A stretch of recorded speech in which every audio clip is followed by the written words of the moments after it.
Libo-libong residente apektado ng malawakang power outage matapos masunog ang isang tulay sa Berlin, Germany. Sa Nigeria naman, 30 ang patay sa pag-atake ng armadong grupo sa isang palengke.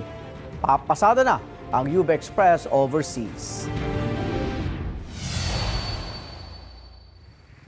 Inatake ng mga armadong lalaki ang isang palengke sa Demo Village sa Nigeria. Ayon sa mga saksi, dumating ang mga salarin sakay ng ilang motorsiklo at bigla na lang namaril. Hindi lang sinunog, ninakawan pa ng mga salarin ng mga tindahan sa palengke. Hindi bababa sa 30 ang nasawi ayon sa pulisya. May mga tao rin daw na dinakip ng mga salarin. Patuloy ang investigasyon sa insidente. Libo-libong residente sa Berlin, Germany ang walang supply ng kuryente matapos masunog ang isang tulay roon.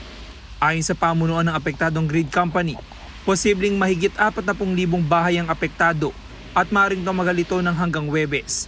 Patuloy rin ang mga ginagawa nila para maibalik agad ang supply ng kuryente.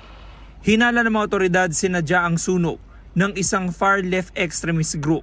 Ayon naman sa local media, inako ng isang far-left activist organization ang responsibilidad sa nangyari, na target daw yung fossil fuel-based energy industry. Para matulungan ng mga residente, nag-set up ang mga otoridad ng mga kama sa isang sports hall. Mayroon ding internet at kuryente roon. Ito ang unang balita. James Agustin para sa GMA Integrated News.